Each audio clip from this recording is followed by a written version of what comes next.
persona, vamos hablando de este maltrato que se dio a esta persona de la tercera edad que pues simplemente estaba haciendo su trabajo y que fue golpeado. El video subió a redes sociales, se viraliza y bueno, pues ya hay un detenido, ¿no? Sí, Vero. Afortunadamente. Buenas tardes. Buenas tardes, bienvenida. Digamos, con desafíos porque es una situación trágica, lamentable, que lastima a la sociedad, sobre todo porque, pues, lo sabemos, nos damos cuenta, vimos las imágenes, ¿no? Y sobre todo porque se trata de una persona de la tercera edad, 72 años, y con discapacidad.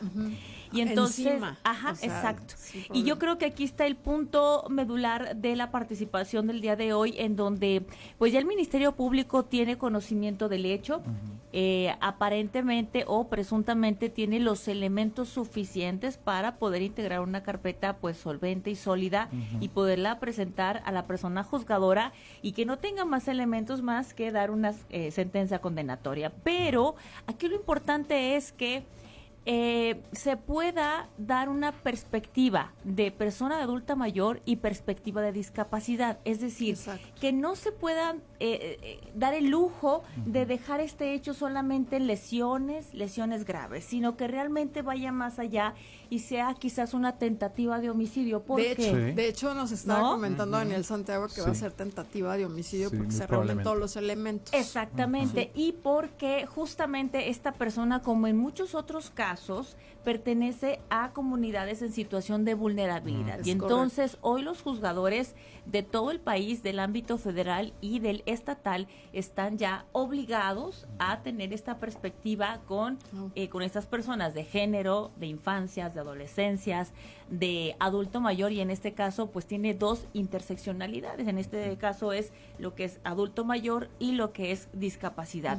Y me parece muy importante que vayamos visibilizando esta situación, porque no es lo mismo ser víctima de una agresión para una persona, ¿no?, con tus pares o en situaciones, digamos, equilibradas, ¿no?, que al tenerlas en este escenario en donde evidentemente el señor estaba evidentemente en desventaja. En todos los sentidos. Ahora, el otro tema que tiene que ver con las reacciones violentas que hemos observado en múltiples casos. Y bueno, yo recuerdo hace poco un joven que ingresó a un camión del Servicio Público de Transporte y que el chofer pues le rompe la credencial y empiezan a golpearse, etcétera. Muchas reacciones demasiado violentas, desproporcionadas, ante situaciones que son, digo, no es para tanto, ¿no? Pues pareciera banales y triviales. Sí, y a mí me vino a la mente cuando estaba revisando el caso de uno que sucedió en Estados Unidos con un actor. Ahorita se me va el nombre, que lo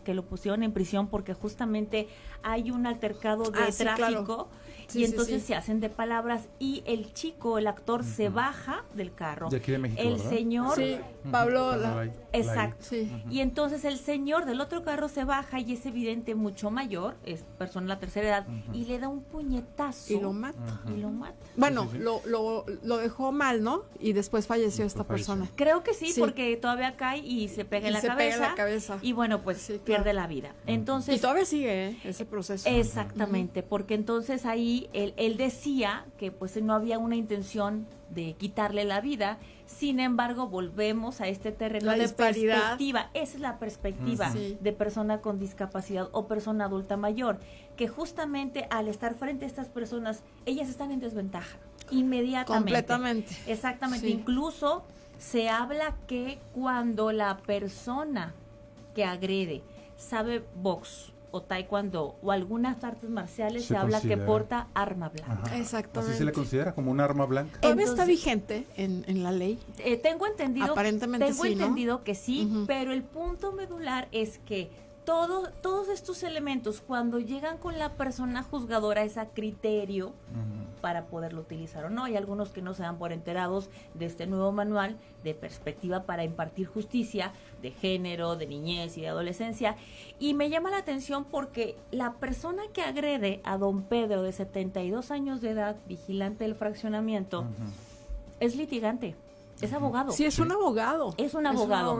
Y además, horas antes, esta agresión fue el domingo 16 de junio.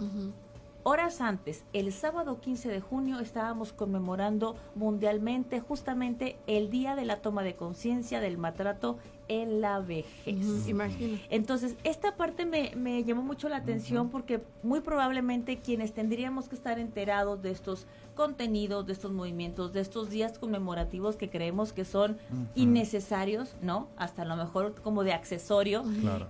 Me parece importante que los hagamos presente justamente para reflexionar que hoy la pirámide poblacional se está abriendo en esta brecha en donde cada vez vamos a ser mucho más los viejos. Más, exactamente. Sí. Hoy en México, según el INEGI, somos aproximadamente el 14% de la población, algo así como de 17 millones de personas adultas mayores con 60 años de edad. Y no estamos contando el tema del abandono de las personas de la tercera edad, y es que ese es otro ya la dato, ONU, ¿no? Ha hecho un listado bastante amplio con respecto a la variedad de agresiones y maltrato, y uno de ellos, que me estoy adelantando ahora con este comentario, es a la violencia estructural, es decir, falta de políticas públicas o insensibilidad de las instituciones para poder impartir justicia, y espero que en este caso, como en muchos otros, puedan dar pues una impartición de justicia ejemplar y que no quede impune y que sea equiparable a la agresión que recibió don Pedro este domingo. Hace años se hablaba de que el abandono de las personas de la tercera edad era un delito, es decir, por los hijos o por los familiares cercanos. ¿Sigue vigente? Sigue vigente todavía, pero creo que no se ha afrontado la situación como se debe, porque justamente los primeros respondientes son los familiares. Son los familiares. Y eso se da todos los días, el pan de cada día en los hospitales. Es el pan de cada día porque están batallando las enfermeras y las trabajadoras sociales. Porque no hay quien los cuide. Exactamente, de quien se haga responsable de que el cambio del tratamiento o la operación a la que van a enterar, y simplemente no aparecen. Entonces, sí es importante que podamos tener presente esto y sobre todo que no les tiemble la mano a la hora de poder tener la necesidad o la pertinencia de impartir justicia, porque a nivel federal tenemos esta ley que los protege y a nivel estado también la tenemos. Entonces, hay todo un marco jurídico para poder proceder. Miguel Meri Ayub, en torno a este caso que estás mencionando, señalaba que no conocía que fuera abogado. Es decir, que no lo conocía. O sea, no lo conozco, no tengo idea de quién sea. Queremos creerle. Pero dice, pues nadie está por encima de la aplicación de la justicia. Yo espero que así se dé. Sí, ¿no? que así se dé. Y aparte lo paradójico de lo que se conmemoraba el día anterior o unas horas anteriores a la agresión, de todos los casos que estamos recordando, ninguno tiene una disparidad o un contraste tan grande de proporción de fuerzas y de situación, claro. Ninguno, ¿eh? De hecho, don Pedro porque él ni siquiera nada. Lo provoca, pues simplemente le está diciendo, no, pues es que cómo le respondes a un tipo como ese, ¿no? Suplica hincado porque que deje de pegarle. Qué horror. Sí, es importante hacer este señalamiento porque ya el médico legista obviamente le hizo una revisión y pues está pues severamente golpeado, incluso perdió 2 piezas dentales. 2 piezas dentales. Ojalá que no digan esto de que de las que tardan 15 días en sanar. Y ¡zas! Es lo que te digo, ¿no? De la tipificación. Vámonos. De las lesiones. Sí. O sea, independientemente de eso, tienes que caer en el terreno de la perspectiva de que es un hombre adulto con discapacidad, independientemente de que haya sido una cachetada, un coscorrón, claro, o lo que sea. Con este terreno tienes elementos suficientes para que sea grave, muy grave el delito que se y que no hubo ninguna parte de don Pedro ni de violencia, ni de agresión, no, pues claro. ni de nada. O sea, nada. No puede ser. Absoluto, no, es terrible. Absoluto. Entonces, es importante darle seguimiento para que pues las autoridades se sientan obligadas, comprometidas, sí, obligadas y presionadas. Claro, para que puedan actuar en este y en el otro caso del domingo, en el caso del anexo, en donde pues muchos mujeres y hombres, el más pequeño de 13 años, han sido violentados. Sumamente con tratos crueles e inhumanos. Entonces no tienen para dónde hacerse. Tienen que se están haciendo más recurrentes, ¿eh?